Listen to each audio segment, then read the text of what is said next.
Round 1 of the Groundtrax Northern Off-Road Championship would see Richard Copsey top the results in a very muddy season opener, with Brian Farmer a little way back in second, himself a minute ahead of Aston Cox in third place.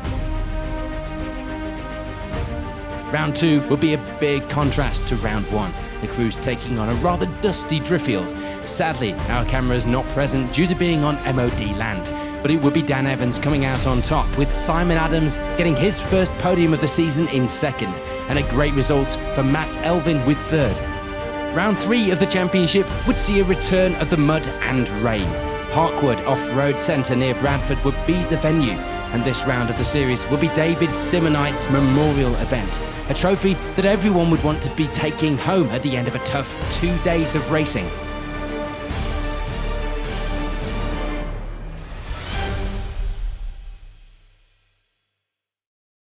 On to the first day then, and it would be the early lead for Robin Clarkson.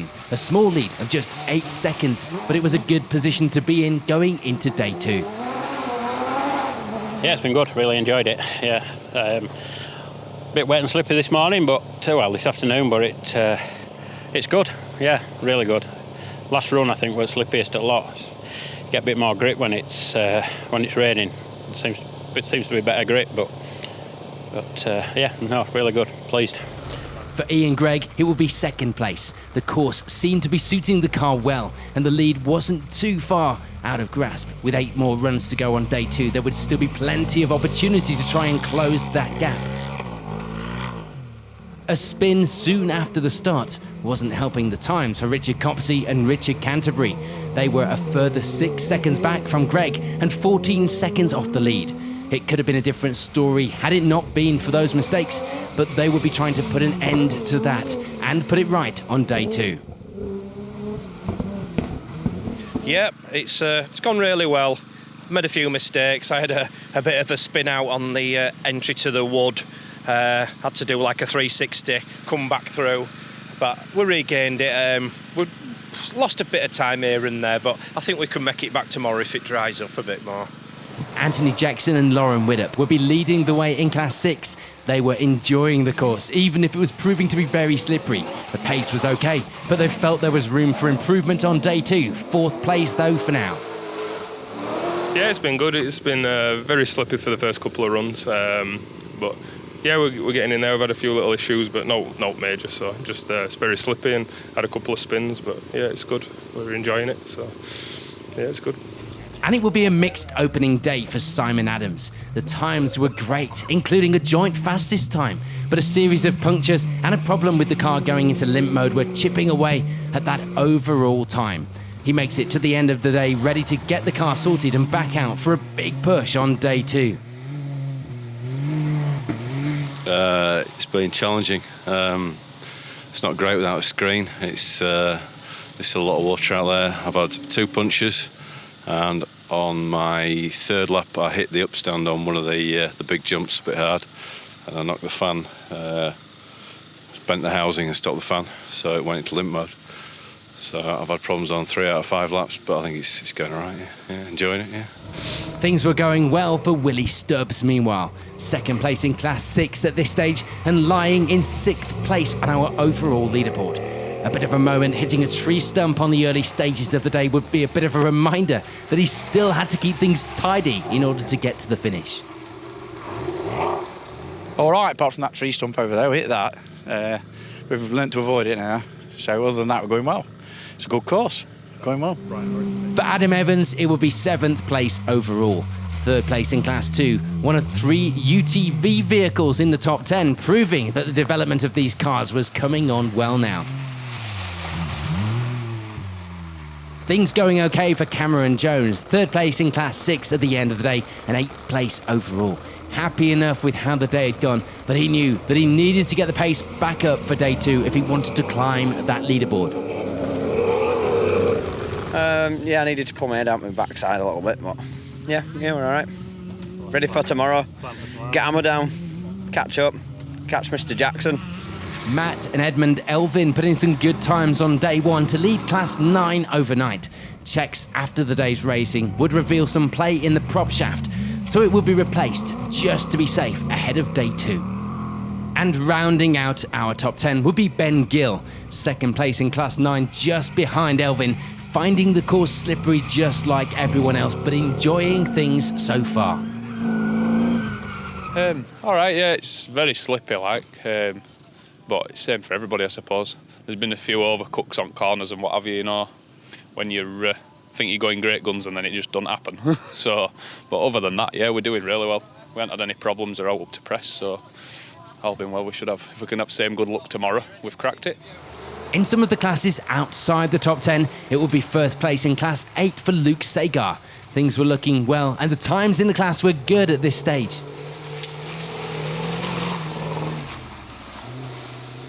For Graham Smith, meanwhile, it will be the Class 4 lead at the end of the day.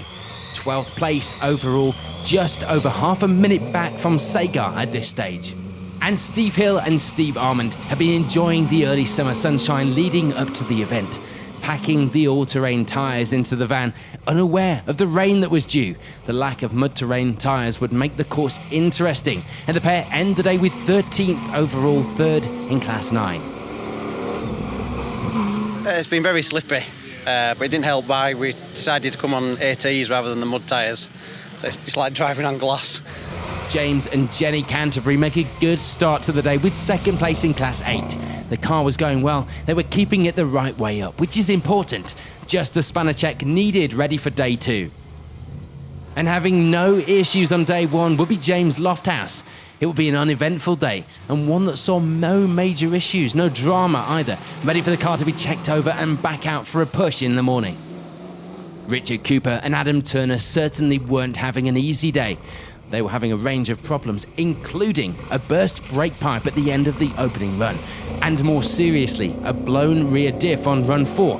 You need both of these things, by the way. Thankfully, they do get it fixed, heading out to complete the day with 5th place in Class 9 and 20th on our leaderboard. Tim Martin and Mark Kent will be racing at this venue for the very first time, and they were aware of the reputation for it being so unforgiving. They do have a few moments while learning the course, but end the day with 2nd place in Class 4. It would be a good start to Class 1 for Ashley Short and Russell Newton.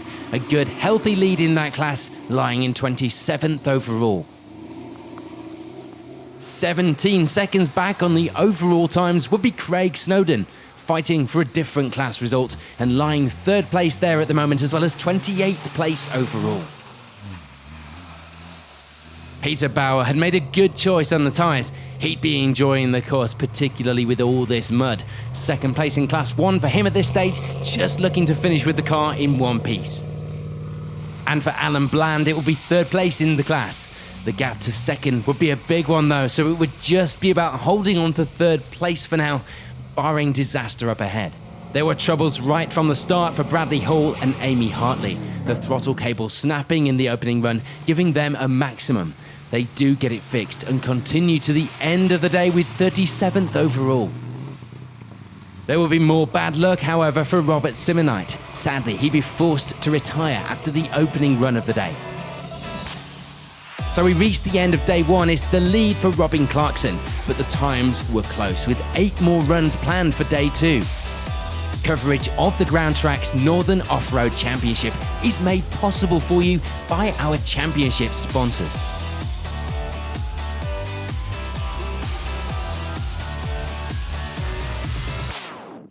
On to day 2 then, and the rain had stopped. But would that make a difference to the times? Let's see. There'd be change at the top now, that was for sure. Robin Clarkson would go into the opening stage with the lead and emerge with 11th place, a maximum pushing him right down from that lead of the event. So that would mean all change for Ian Gregg. His 2nd place had now become 1st. A good lead as well. Half a minute was the advantage at the top now, and everything was going smoothly and to plan. So far, so good. Yes, it's we've got 4 laps left to do, and try and keep the pace up and keep the rest of the guys off my back. But yeah, we're going okay. Thank you. With the problems fixed after day 1, it will be back on the pace for Simon Adams. There was nothing he could do about the lead just yet, but there would still be plenty of time to try and change that. 2nd place though for now. Yeah, not bad at all. Just a bit concerned about spinning the tyres on the rims, which affected me yesterday.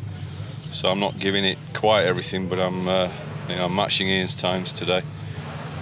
Just lost a bit much on him yesterday. There's no point in trying to catch him now. Frustration for Richard Copsey and Richard Canterbury. They weren't able to get close to the lead, but that wasn't stopping them from trying. A spin just off the start line once again wasn't helping the times, but at least they style it out and try to make it look intentional. On its Gov, third place for now for the pair. A lapse in concentration in the opening run of the day would see a small mistake for Willie Stubbs, but thankfully it didn't change things much. Fourth place overall, taking the lead in Class 6 now. The reason for the lead in Class 6, or the change at least, will be the drop down the leaderboard for Anthony Jackson and Lauren Widdup. They have an unfortunate encounter with a tree, ending with the car on its side. They do, however, continue for the rest of the morning to lie in 16th place. Things were still going to plan for Adam Evans. This weekend was a development time, but the times were looking good. 5th place at this stage in the event and 3rd in the class. Things were going better now as well for Cameron Jones. 2nd place in Class 6, lying in 6th place overall. He would still be looking for that elusive victory, but with almost 3 minutes to that position, it would probably ending as it looked right now. Unfortunately for Matt and Edmund Gelvin, the prop shaft that they changed as a precaution overnight turned out not to be balanced. That'd be causing them a terrible vibration in the car. They do carry on regardless though, and end the morning with 7th place overall and the Class 9 lead. Second in that class will be Ben Gill, just over a minute back on the times and with a slightly smaller gap to those behind. 8th place overall at this stage. For Luke Sagar, it would still be the Class 8 lead at the midpoint of the day. Around half a minute back from Gill ahead on the overall times, so it would still be possible to improve that overall position as well. And rounding out the top 10 now was Steve Hill and Steve Almond. The weather had improved since day one, but it still wasn't ideal, far from it.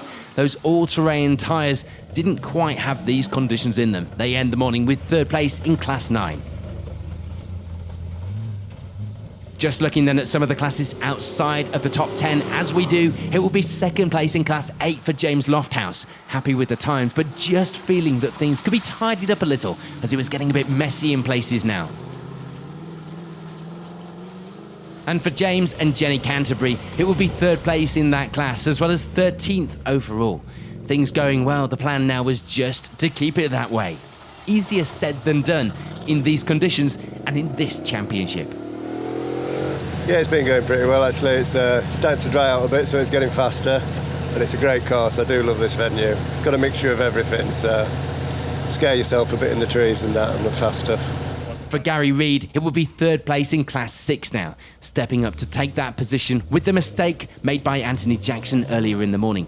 14th place overall too, but with Jackson only 90 seconds back and on a push through the afternoon.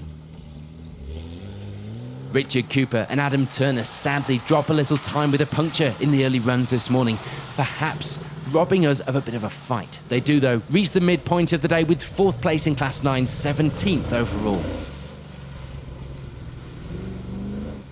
For Tim Martin and Tristan Lamb, the Class 4 win was looking good, mainly down to the loss of all of the competition in the class. But that wasn't stopping them pushing the overall times as well. 21st on our leaderboard at this stage.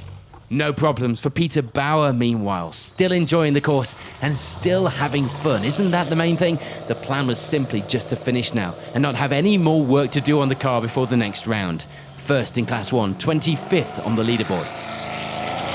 Yeah, I'm enjoying myself. Yeah, it's all good fun. Yeah, I could always be a bit quicker, but it's only my 2nd full event, so yeah, steady way. And for Alan Bland, it will be 2nd place in Class 1. The gap to the class lead would be impossible to catch.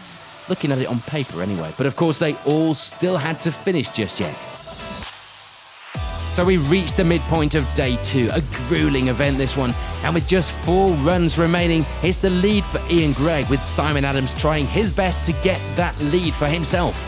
Coverage of the Groundtrax Northern Off-Road Championship is brought to you by our championship sponsors.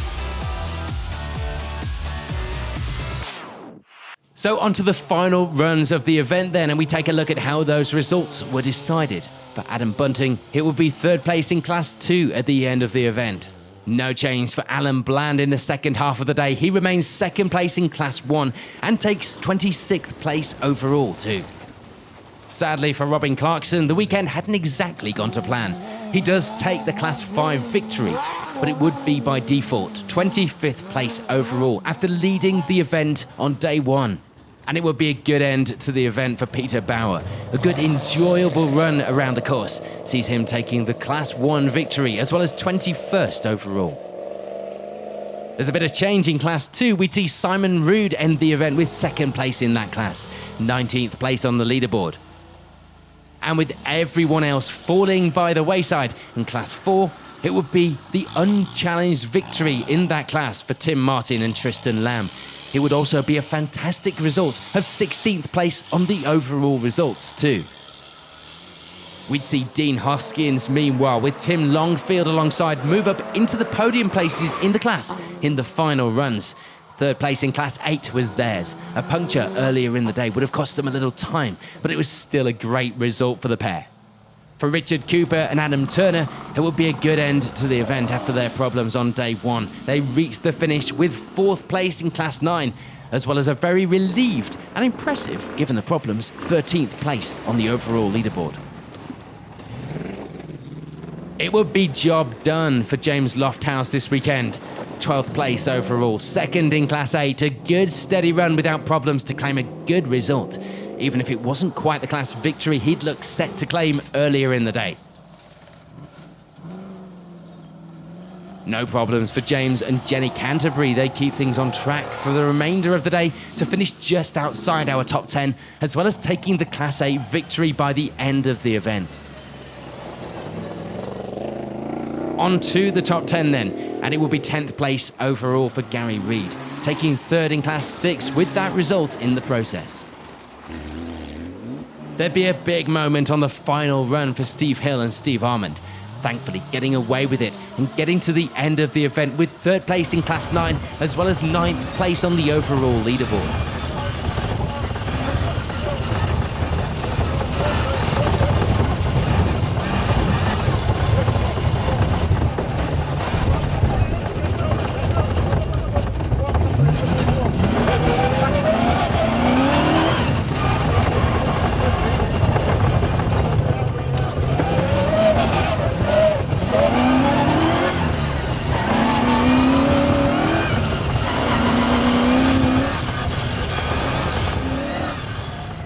No more time gained despite trying for Ben Gill in his final runs of the day. 8th place overall was his, as well as 2nd in Class 9 by the finish. But for Matt and Edmund Elvin, it will be the Class 9 victory. A good, strong performance, partly in thanks to a set of new tyres. And that would help them claim the class victory and a good overall result. The weekend of development seemed to have paid off for Adam Evans. Not only had the car stood up to the treatment he was asking of it, he also comes away with 6th place overall and surely more promise for future events. Frustratingly, it was the other end of the stick for Cameron Jones. He doesn't get victory as he intended. He does, however, get into a good pace for the second day of racing, ending the event with 5th place overall, 2nd in Class 6. And in the lead of that class by the finish, it will be Willie Stubbs, 1st place in Class 6, finishing just outside the podium places with 4th overall too. No problems, the car ready for a spanner check now, ahead of the next round as planned. On to those podium places then, and it would be 3rd place for Richard Copsey and Richard Canterbury. They couldn't quite match the pace of the crews ahead, but it wasn't through lack of trying. A few spins throughout the weekend could have seen things a little closer, but luck wasn't quite on their side this time around. For Simon Adams, it will be 2nd place this weekend. The times were close, very close in fact, but sadly, a heavy landing on the final run would break something on the car, losing some valuable time. 30 seconds would be the eventual difference by the finish, but that result could quite easily have been the other way round had nobody had any problems this weekend. So that means it's victory here for Ian Gregg. taking the win, and of course, the David Simonite Memorial Trophy. The win wasn't without its problems. A small off in the second half of the day would cause a scare, but thankfully getting away with it and taking that first victory for the car. Before we get the reaction from some of our finishers, here's a look at that final leaderboard. The win for Greg this weekend doesn't change things at the top of the championship standings. Brian Farmer still leads the way there with Steve Hill in second. Coverage of the Groundtrax Northern Off-Road Championship is brought to you by the championship sponsors.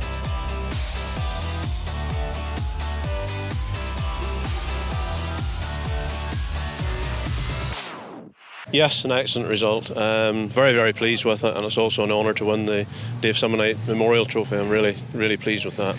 Well, after you said, is everything going all right? Yes, we had a little misdemeanour halfway around the course, but well, I got it back on, and yeah, we've been all right since. It's been a tough weekend.